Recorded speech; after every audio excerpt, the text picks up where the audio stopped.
Vai falar sobre o dia do juízo final. O dia do juízo final. Apocalipse capítulo 20, de 11 a 15, diz assim o versículo 11: Vi um grande trono branco e aquele que nele se assenta, de cuja presença fugiram a terra e o céu, e não se achou lugar para eles. Vi também os mortos, os grandes e os pequenos, postos em pé diante do trono. Então se abriram livros. Ainda outro livro, o livro da vida, foi aberto, e os mortos foram julgados segundo as suas obras, conforme o que se achava escrito nos livros. Deu o mar os mortos que nele estavam. A morte e o além entregaram os mortos que neles havia, e foram julgados, um por um, segundo as suas obras. Então, a morte e o inferno foram lançados para dentro do lago de fogo. Esta é a segunda morte, o lago de fogo. E se alguém não foi achado inscrito no livro da vida, esse foi lançado para dentro do lago de fogo. Vamos orar nesse momento. Nosso Deus, Pai Celestial, nós te somos gratos pelo dia. Também agradecemos pela Tua Palavra. Nós te louvamos, ó Deus, pelas verdades que ela nos ensina, até porque toda ela é a Tua verdade. Nós pedimos que o Senhor nos dê sabedoria e graça nesse momento em que nós compartilhamos, examinamos, estudamos a Tua Palavra. Nós também pedimos, ó Deus, por esse culto. Nos abençoe. Rogamos-te em nome de Cristo. Amém. Então, irmãos, como dissemos, hoje à noite nós estaremos falando sobre esse tema tão importante, o dia do juízo final. Você tem, portanto, aí na sua Bíblia que diz o juízo de Deus. É bom sempre lembrarmos, irmãos, que o juízo final não é um único juízo de Deus. Existem outros também que nós vemos nas Escrituras, mas este é aquele juízo realmente final, como diz aí. Mas antes de examinarmos esse próprio juízo final, nós precisamos fazer algumas importantes considerações. E eu quero destacar 3 considerações importantes aqui antes de nós prosseguirmos. O primeiro é que este julgamento não será para os salvos, pois nós não passaremos por nenhum juízo de condenação, tá bom? Então lembra disso, esse juízo final não diz respeito aos salvos. Os salvos não estarão lá no juízo final para serem julgados quanto às suas almas. Os salvos não estão sujeitos a um juízo de condenação. É sempre bom nós lembrarmos disso, senão nós vamos misturar as coisas. Eu quero, antes de fazer a exposição do próprio texto, ler alguns textos que falam sobre isso que eu acabei de falar agora. Ou seja, vamos lá para Evangelho de João, capítulo 3, só para nós lembrarmos dessa verdade, está bem? E nós precisamos sempre lembrar disso, porque senão, de vez em quando, talvez lendo um livro, ou às vezes até comentário de alguma Bíblia, ou quem sabe numa conversa com alguém vai levantar esse tipo de conversa, de doutrina, e isso não está de acordo com as Escrituras. Ou seja, estou me referindo ao salvo estar presente no juízo final e ser julgado, e existir aquela possibilidade de condenação. Isso não existe. Evangelho de João, capítulo 3, verso 18: quem nele crê não é julgado. Se você tem a corrigida aí, diz não é condenado, porque está falando de um juízo para condenação, um julgamento para condenação. E diz que quem nele crê não é julgado ou condenado. O que não crê já está julgado, porquanto não crê no nome do unigênito Filho de Deus. Olhe também, capítulo 5, verso 24. E enquanto os irmãos chegam lá, apenas destacando, aquelas palavras que lemos lá no versículo anterior, no texto anterior, são palavras do próprio Senhor Jesus Cristo. Aqui no capítulo 5, verso 24, também são as palavras do Senhor Jesus. Em verdade vos digo, quem ouve a minha palavra e crê naquele que me enviou, tem a vida eterna. Não entra em juízo, mas passou da morte para a vida. A sua tradução deve dizer assim: não entra em condenação, é o juízo para a condenação. Cristo disse que quem crê nele tem vida eterna. E, portanto, não entra, não passa por condenação. Não é possível ter a vida eterna hoje e naquele dia do juízo final ser julgado e ser condenado. Não pode, a Bíblia não se contradiz. Mais um texto, só para reforçarmos aqui a ideia. Romanos 8:1, um texto belíssimo, não é? Que de vez em quando nós estamos lendo. Romanos, capítulo 8, verso 1. Agora, pois, já nenhuma condenação há para os que estão em Cristo Jesus.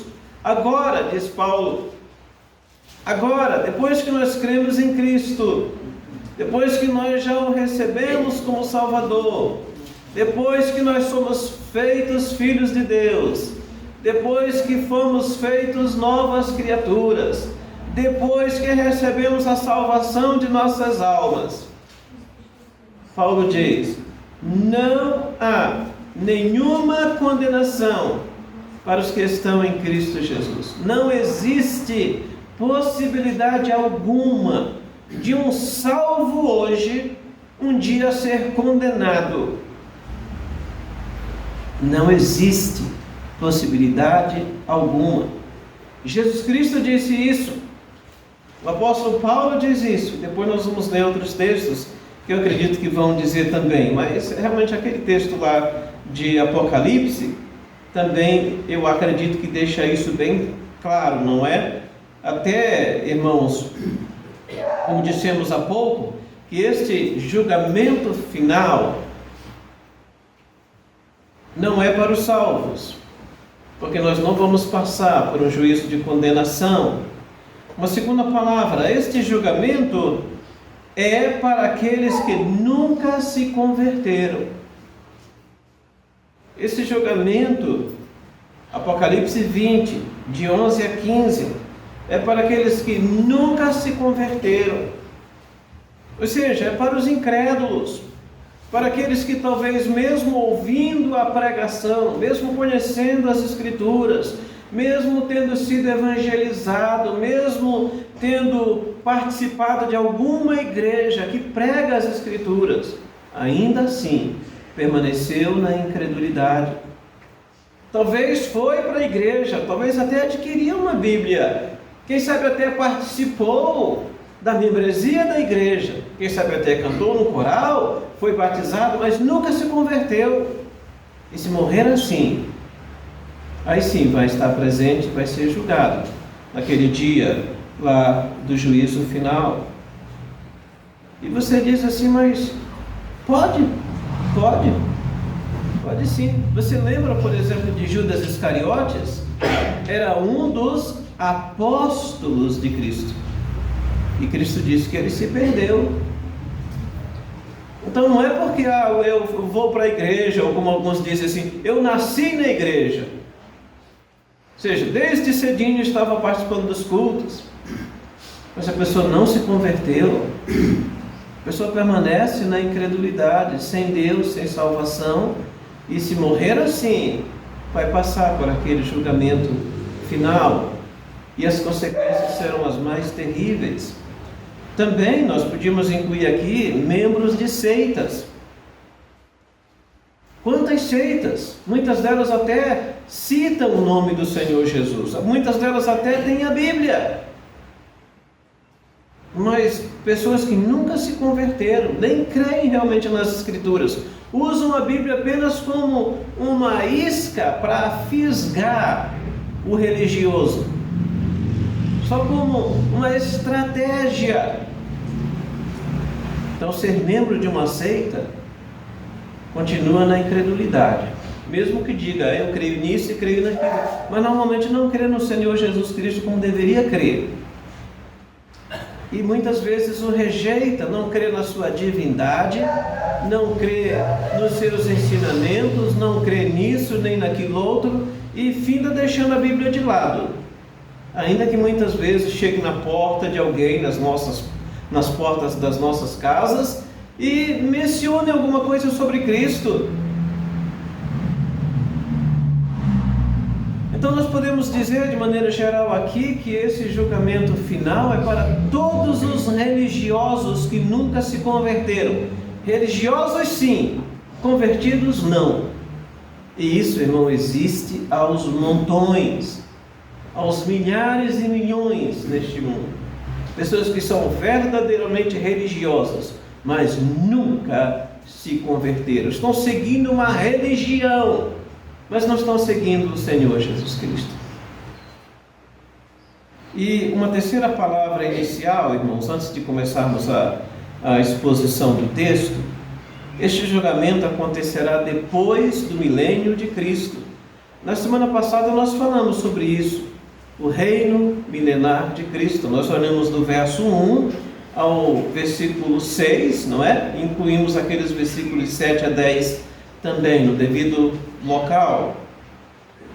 Então, deixe-me dar uma repassada rápida. Estamos hoje aqui, a qualquer instante vamos ser arrebatados. A igreja de Cristo vai ser retirada, removida deste mundo. Os salvos estarão lá no tribunal de Cristo, não é tribunal de condenação. É um exame da vida, da fidelidade, das nossas obras, para recebermos ou não recompensas celestiais. O tribunal de Cristo, o bema de Cristo, não tem nada a ver com salvação ou perdição de almas. Não vai tratar deste assunto. Enquanto isso estiver acontecendo lá no céu, sobre a terra vai estar acontecendo aquilo que recentemente pregamos, a grande tribulação. Vão ser dias terríveis sobre a terra.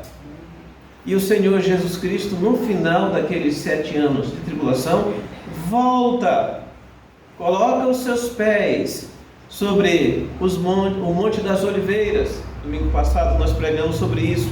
Ele estabelece, ele mesmo, pessoalmente, estabelece o seu reino de 1000 anos sobre a terra, 1000 anos literais. Ele começa então a reinar 1000 anos. Passados os 1000 anos, aí sim vem exatamente este assunto aqui sobre o qual estamos começando a pregar, que fala sobre o juízo final. Por que juízo final? Porque vai ser o último de todos os julgamentos de Deus, o último. Por isso é chamado de juízo final. Mesmo que muitos neguem que haverá um dia assim, o Novo Testamento é claro ao declarar, ao ensinar tanto o fato quanto os detalhes daquele dia terrível. Muitas pessoas vão dizer, não existe isso. Alguns até vão dizer o seguinte, talvez você já viu, leu, ou vai ouvir no futuro, pessoas dizendo assim, olha, Deus é um Deus de amor, Ele não vai mandar um de seus filhos para o inferno. Ok. Você já conhece a argumentação, não é? Os filhos não vão ser lançados no inferno mesmo, mas para ser filho de Deus tem que crer em Jesus e recebê-lo como seu Salvador, tem que ser um convertido. Porém, os incrédulos, a situação é diferente. Muitos negam aquele acontecimento. Eu sei, irmãos, que, como eu disse de manhã, anunciando o culto de hoje à noite, esse não é um tema fácil. Esse não é um tema alegre para pregarmos. Esse não é um tema que nos traz uma alegria, um contentamento em nossos corações. Eu não pregaria sobre este assunto se a Bíblia não dissesse.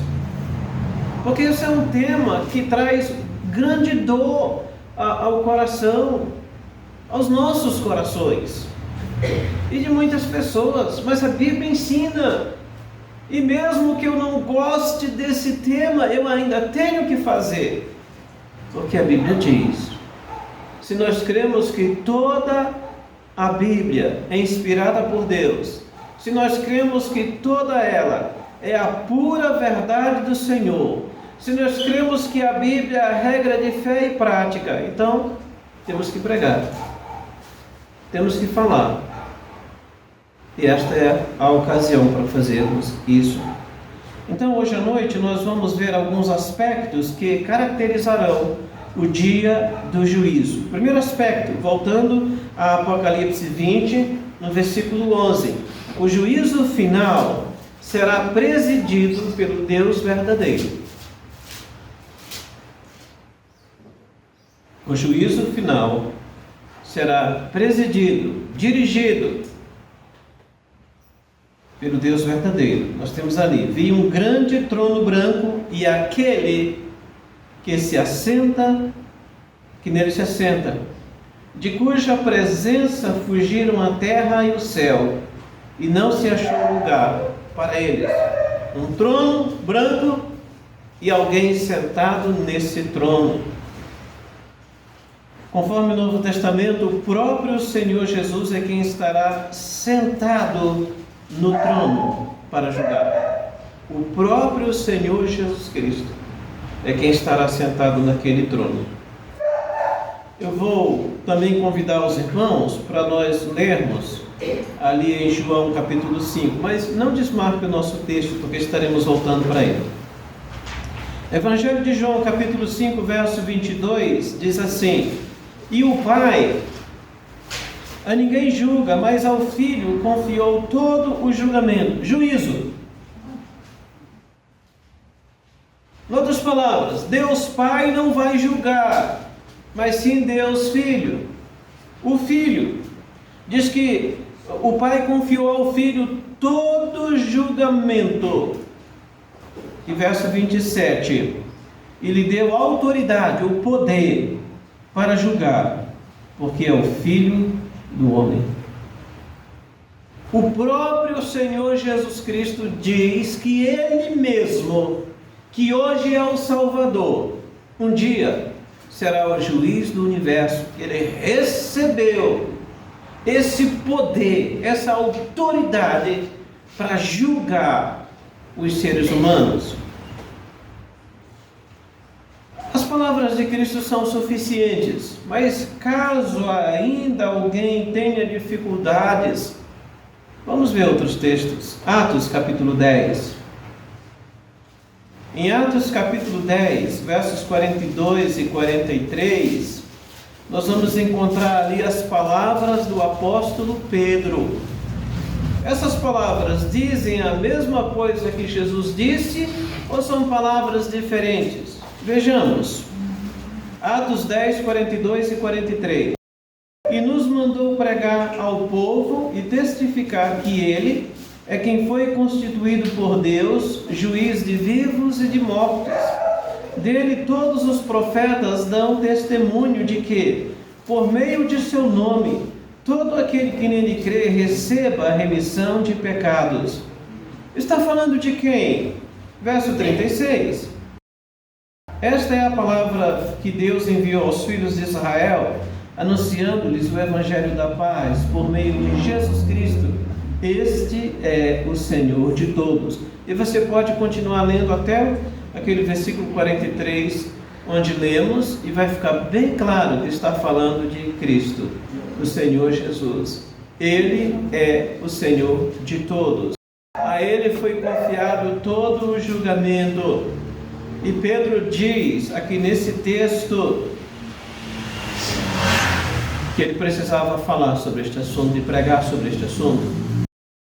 Também vamos ver o que o apóstolo Paulo diz em Atos capítulo 17, versos 30 e 31. Atos 17, versículos 30 e 31.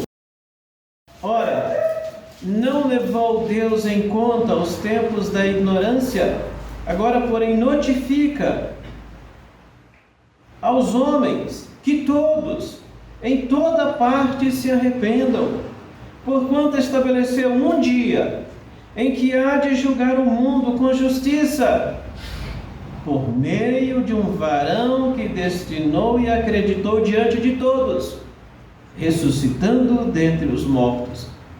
Quem foi o varão que foi ressuscitado? O próprio Senhor Jesus Cristo.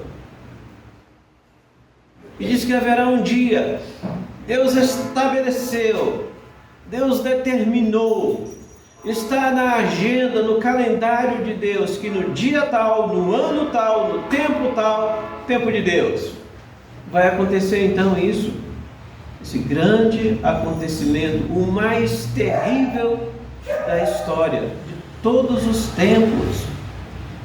Então, como nós vimos, irmão, olhando para o Novo Testamento, o próprio Senhor Jesus é quem estará sentado no trono para julgar. E voltando a Apocalipse, capítulo 20, ele julgará do seu trono branco. Olha lá de novo o verso 11. Vi um grande trono branco. Está falando, portanto, sobre um trono de santidade, de justiça e de retidão. Essa é a ideia de trono branco. É um trono de santidade. Alvo, onde não existe, portanto, impureza, injustiça, portanto, lá não haverá nenhum erro, falha ou injustiça contra ninguém, como costuma acontecer neste mundo, não é? Às vezes pessoas são julgadas, são condenadas, são levadas à prisão e ficam ali dias, semanas, meses, anos, décadas. Recentemente eu vi uma história, foi nesses dias, de alguém que ficou mais de 40 anos preso. Descobriram que era inocente. Quando foram rever as provas, as evidências, descobriram que aquele cidadão era inocente. E lá ele tinha ficado doente, muito doente. E agora o que fazer, não é? Que reparo se pode fazer para reparar, para corrigir a situação? Irmãos, no dia do juízo final, não vai acontecer esse tipo de coisa que entre os homens acontece. Não vai. Porque Deus conhece tudo a respeito de todos. Deus não comete falhas. É por isso que fala sobre um trono branco. Porque o Deus justo e reto estará sentado lá. Por isso é que é trono branco. Apesar disso, algumas pessoas, quando cometem certos erros, e alguém às vezes vai chamar a atenção, ou corrigir, apontar o dedo. Eu lembro recentemente de ter lido isso em algum local. A pessoa disse, só Deus pode me julgar. E a pergunta seguinte era, e isso não te assusta? Sabe, irmãos, isso deveria nos causar grande preocupação, não é? Ah, não me julgue, Deus é quem vai me julgar. Exatamente, Ele vai julgar tudo em justiça, em retidão. E não vai ser só uma coisinha, não. Tudo vai ser levado em conta. Então isso deveria realmente causar preocupação.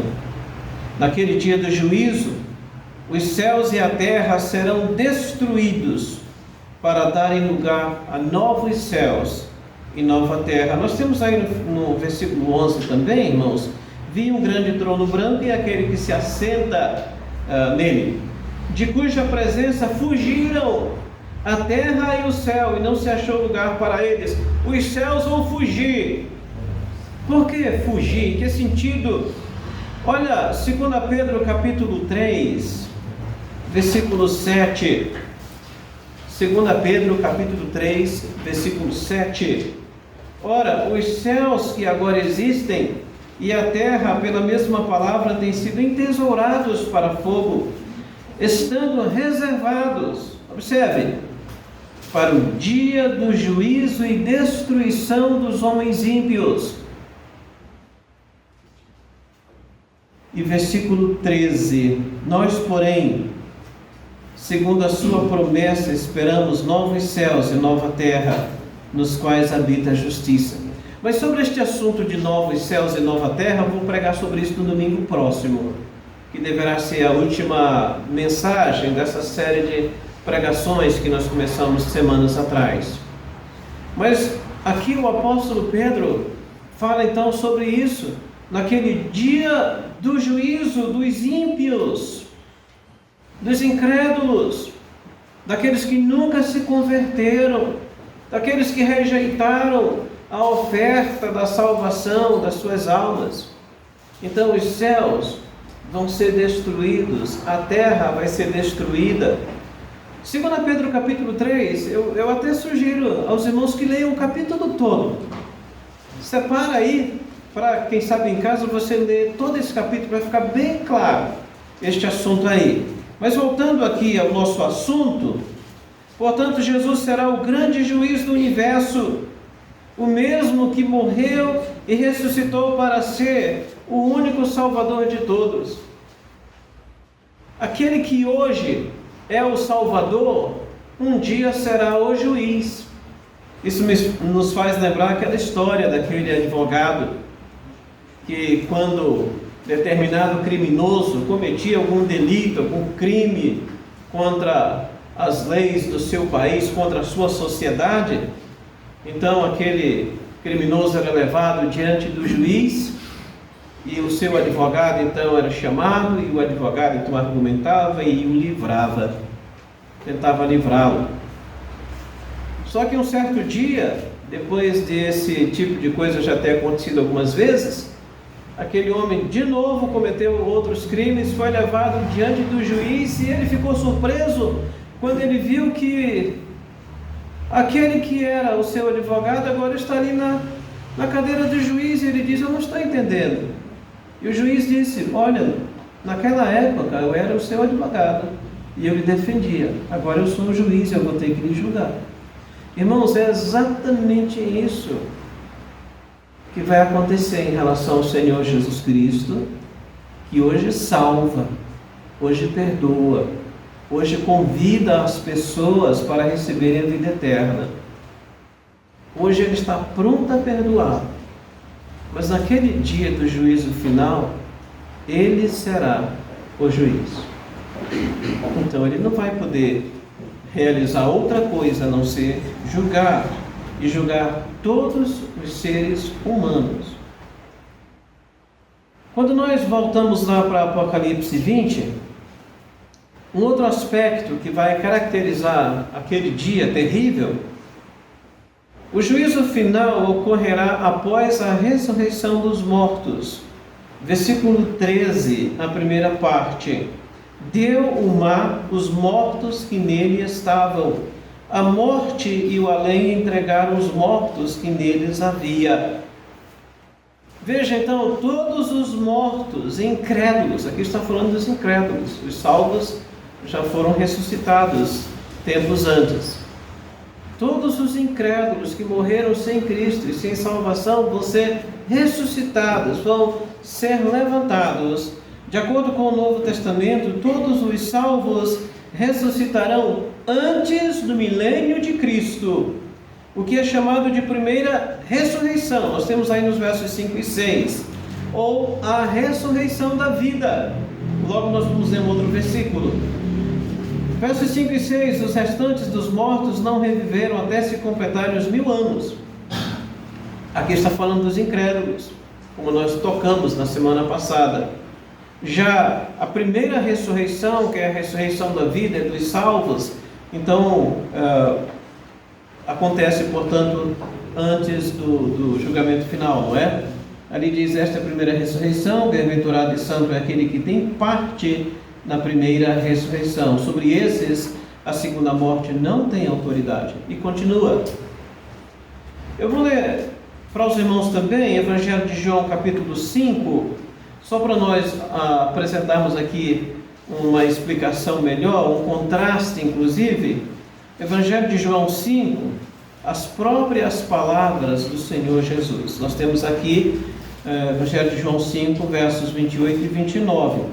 Aqui o Senhor Jesus Cristo está falando em termos gerais o seguinte: que vai haver um dia de ressurreição para todas as pessoas, ou seja, todos vão ressuscitar. Isso não significa que todos vão ressuscitar ao mesmo tempo, mas que vai haver uma ocasião, um dia no futuro, um tempo no futuro. Então aqui não está falando de uma ressurreição geral. Algumas vezes, talvez você vai ler um livro de teologia ou um outro livro que vai falar sobre uma ressurreição geral, onde todos ressuscitam e todos chegam na presença de Deus, todos ao mesmo tempo, sejam crentes, sejam incrédulos. Cristo não está ensinando isso. Ele está ensinando que todos vão ressuscitar.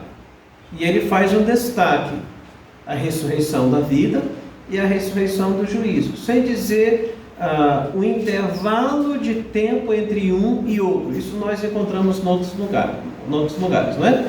Deixa-me voltar a João 5, 28 e 29. Não vos maravilheis disto, porque vem a hora em que todos os que se acham nos túmulos ouvirão a sua voz e sairão.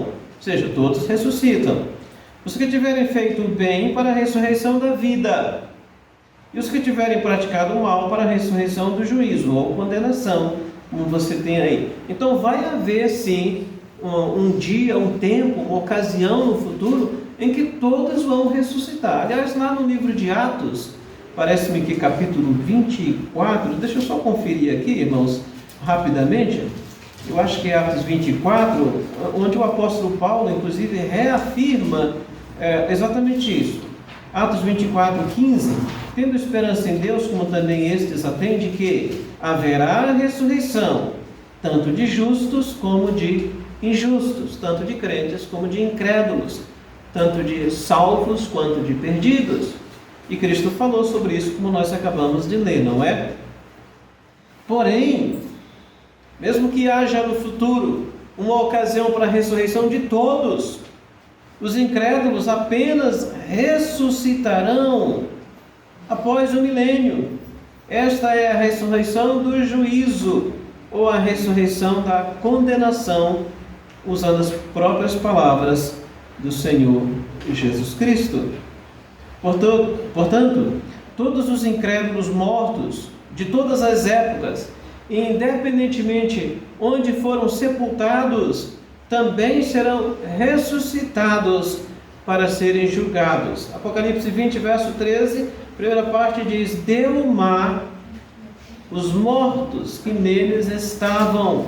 A morte e o além entregaram os mortos que neles havia. Só destacando aqui, como dissemos, que independentemente onde tenham sido sepultados, onde se encontrem, todos vão ressuscitar.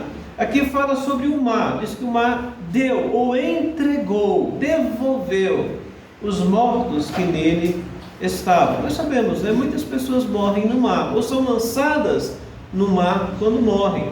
No caso dos navios, pelo menos no passado, não sei agora, as pessoas morriam no mar e eles lançavam aquele corpo no mar, não é? E outros caíram lá e foram devorados e tudo mais, não é? Nós sabemos essas histórias tristes. Mas também diz a morte e o além. A palavra além aqui é a palavra Hades, que está, portanto, se referindo ao inferno. E é a mesma palavra que você vai encontrar no versículo 14, quando diz, então, a morte e o inferno, ou seja, o Hades. Agora eu observei que na corrigida foi traduzido diferente. Num local traduziram, no outro local não traduziram, nesses mesmos dois versículos aí, se você comparar. Mas a palavra no grego é Hades, ou Hades. Então, aqui está falando sobre a habitação ou o mundo dos mortos, ou até um certo comentarista usou o termo o reino dos mortos.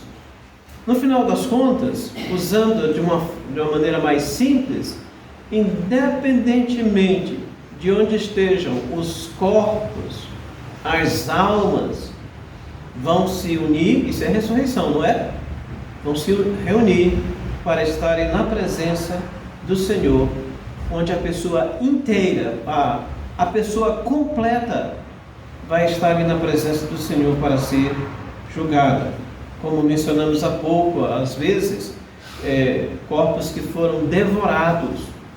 Então, o mesmo Deus que criou pode recriar, pode trazer aquele corpo à existência, né? Ou reunir as partes. Deus tem esse poder. ou corpos que foram incinerados, queimados. Deus vai fazer a mesma coisa.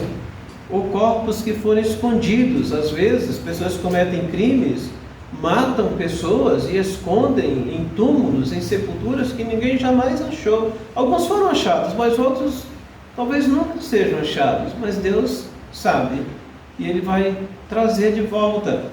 Ou até corpos que foram explodidos, não é? Em atentados terroristas, aquelas coisas todas, não é? Ou em outras situações, mas Deus vai trazer tudo. De tal maneira que a pessoa vai ser ressuscitada e ela vai ser trazida à presença de Deus na sua inteireza, no seu corpo completo, corpo e alma completos vão estar na presença de Deus para serem julgados.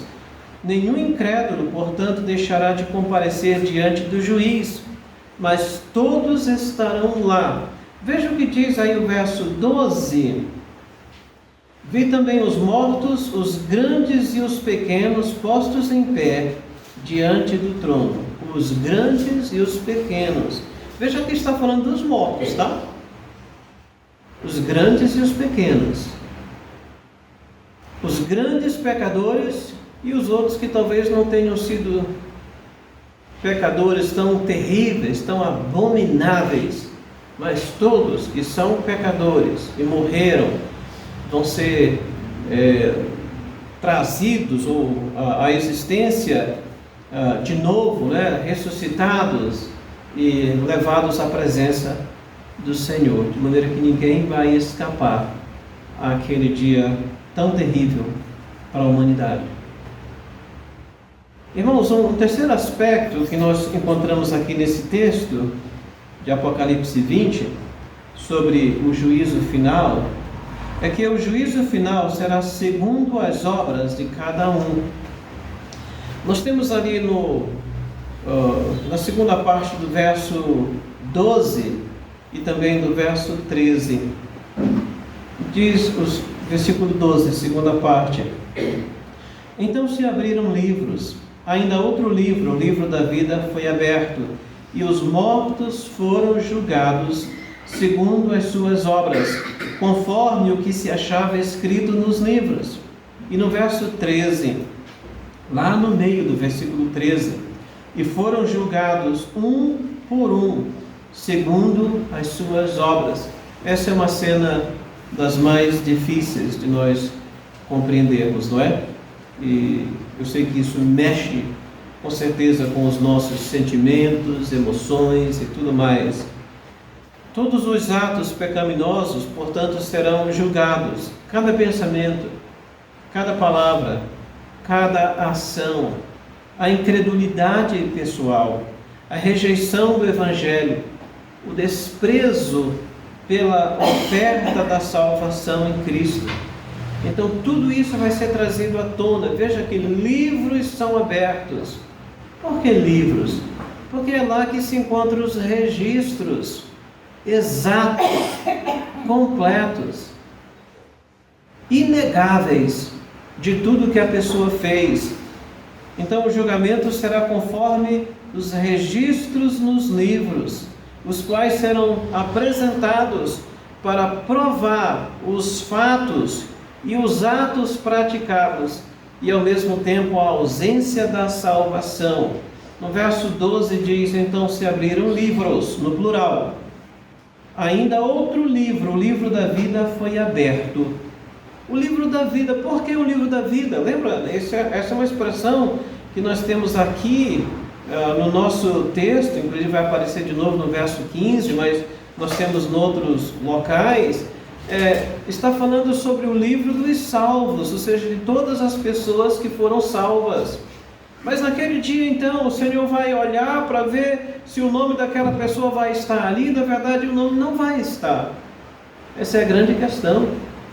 No livro da vida não constarão os nomes de milhões ou bilhões de pessoas que viveram sobre a face da terra. Nunca se converteram. Por outro lado, aquele livro das obras, dos pecados, vão ser mostrados e a pessoa vai se encontrar ali. O seu nome vai estar ali com o registro, como ele disse, completo.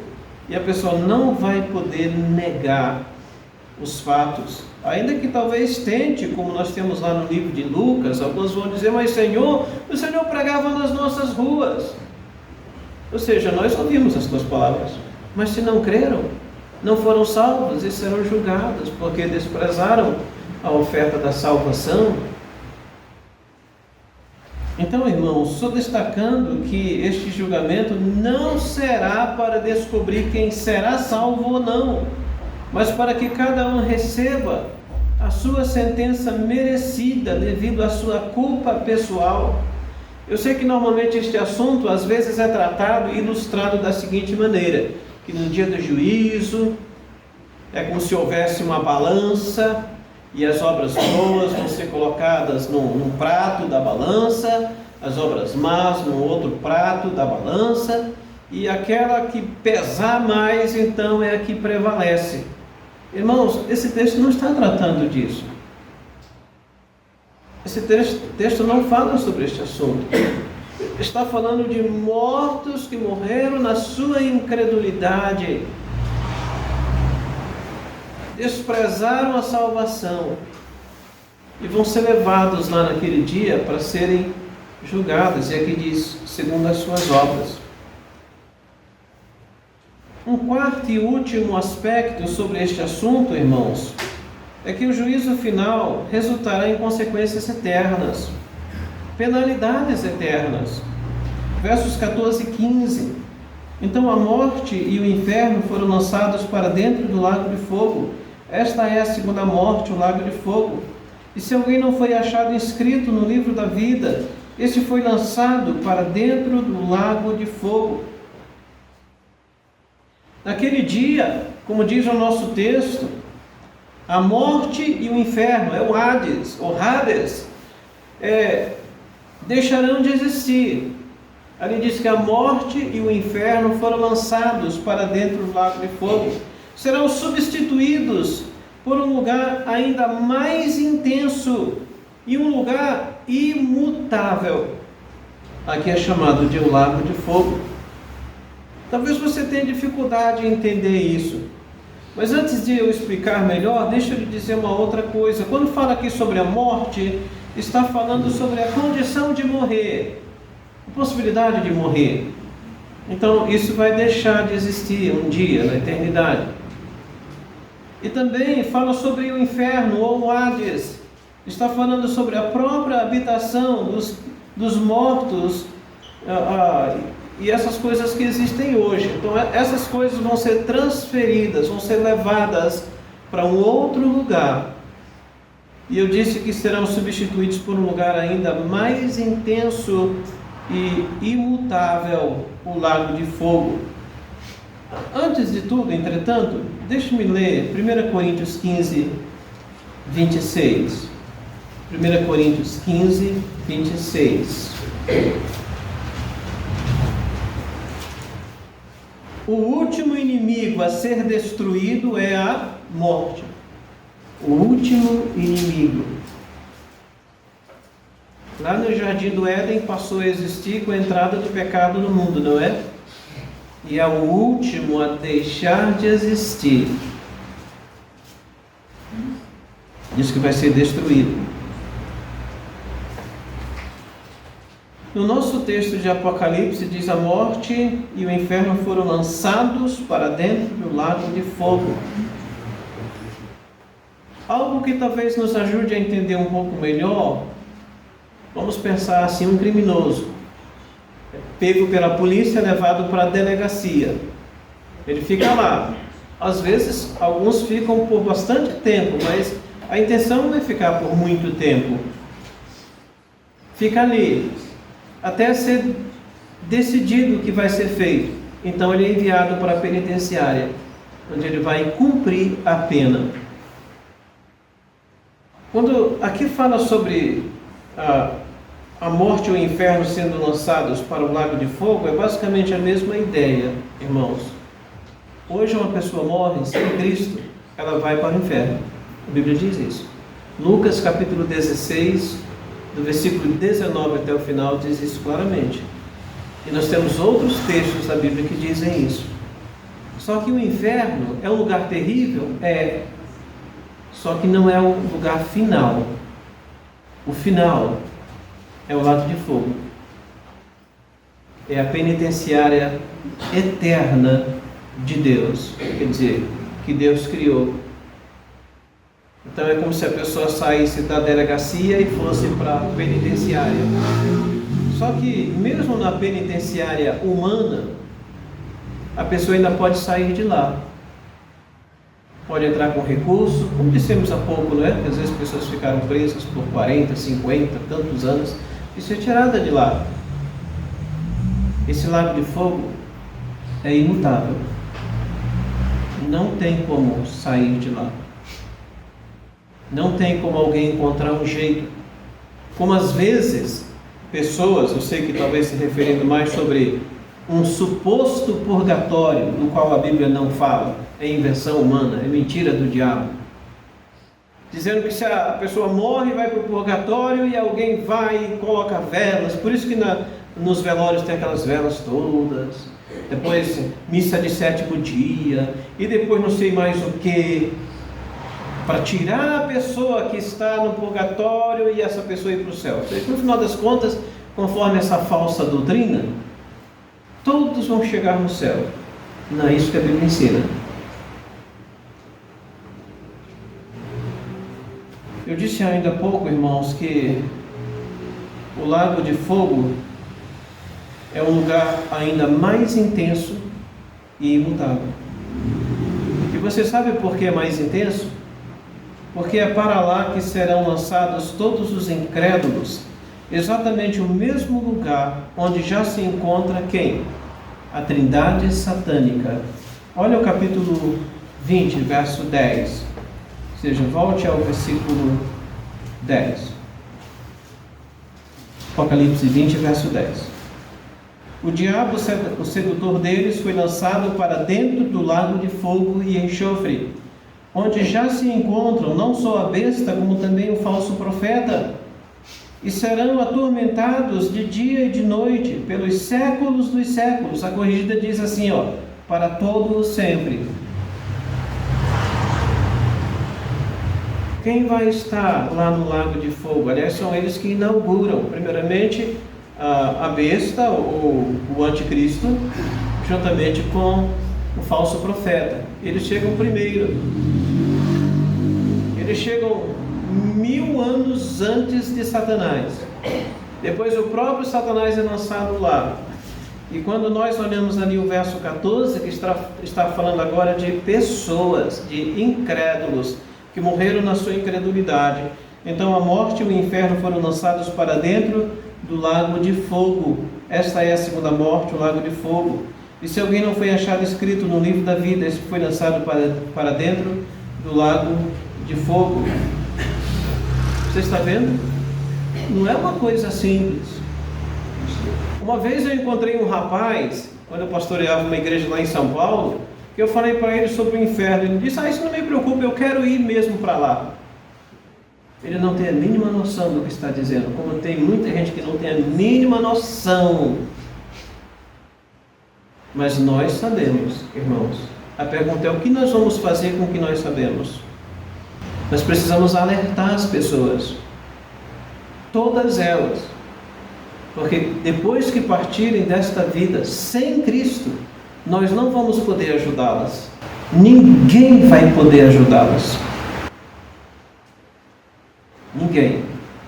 Por isso nós temos que falar de Cristo, pregar o Evangelho, ensinar, evangelizar, falar para as pessoas que elas precisam se arrepender, como Paulo diz lá em Atos, como nós lemos ainda há pouco, que todos, em todo lugar, se arrependam, porque o Senhor estabeleceu um dia no qual vai julgar o mundo com justiça, com retidão, e vai fazer isso através do Senhor Jesus Cristo.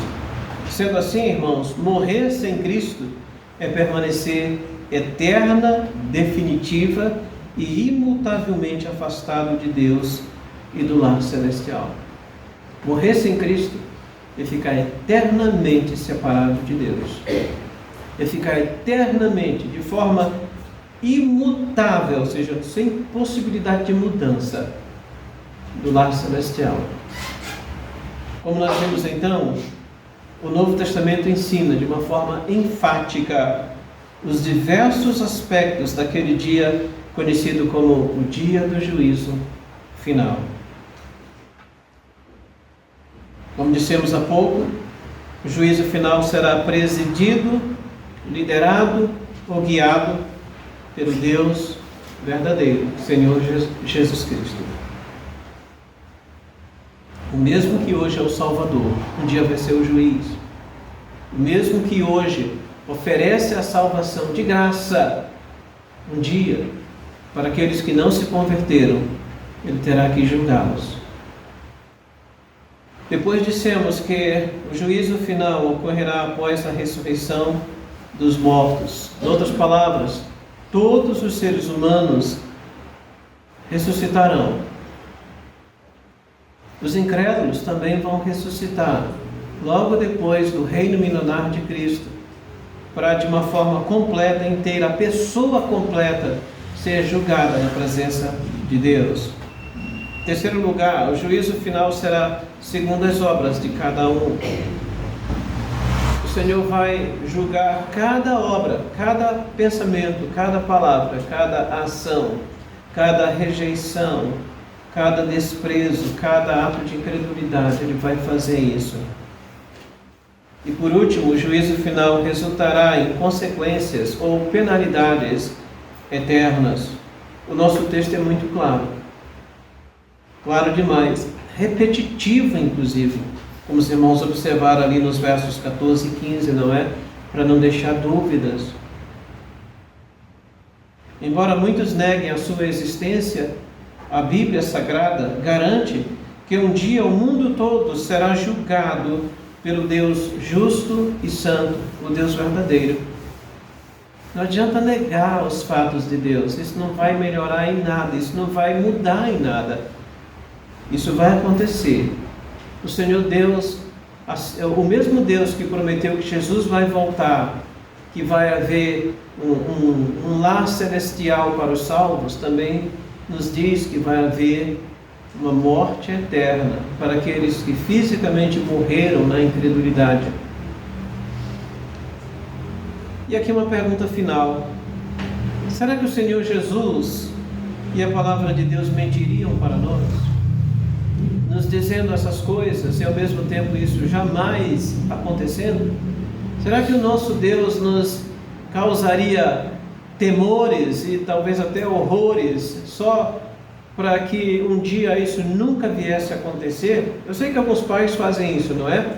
Em relação aos filhos. Olha, não faça isso porque senão vai acontecer tal coisa. Só para causar medo. Será que Deus faria isso conosco? Eu não creio, irmãos. Eu creio que toda a Escritura é inspirada por Deus e útil para o ensino. Ensino significa doutrina. Vamos orar. Nosso Deus, nosso Pai, eu quero agradecer ao Senhor, porque um dia o Senhor teve misericórdia das nossas almas, nos fez entender que estávamos perdidos, caminhando para a condenação eterna. Eu te agradeço, ó Deus, porque pela Tua graça, pelas Tuas misericórdias, o Senhor nos resgatou da escravidão do pecado e das garras de Satanás. E como nos diz em Colossenses, nos transportou para o reino de Cristo, o reino do Filho do seu amor. Nós te agradecemos, ó Pai Celestial, porque nunca seremos tão gratos, mesmo por toda a eternidade, diante de todo o bem que o Senhor tem mostrado para conosco, para com as nossas almas. Mas, ó Deus, eu quero orar por aqueles que ainda podem tomar uma decisão por Cristo, ainda podem se converter. Pela Tua palavra nós entendemos e cremos que o Senhor Jesus morreu em favor de todas as pessoas, de tal maneira que se alguém se perder eternamente, nós sabemos que jamais será por culpa do Senhor, porque o Senhor fez tudo o que era necessário fazer para resgatar as almas. Nós oramos, ó Deus, pelos nossos familiares, pelos nossos parentes, por nossos amigos, por nossos vizinhos que ainda não conhecem o Senhor Jesus como seu Salvador, para que se arrependam de verdade e mostrem que, com as suas vidas, como fruto de salvação, que de fato conhecem ao Senhor de verdade. Ó Deus, tenha misericórdia deles, assim como o Senhor teve misericórdia de nós, pois nós oramos em nome de Jesus, nosso Salvador. Amém.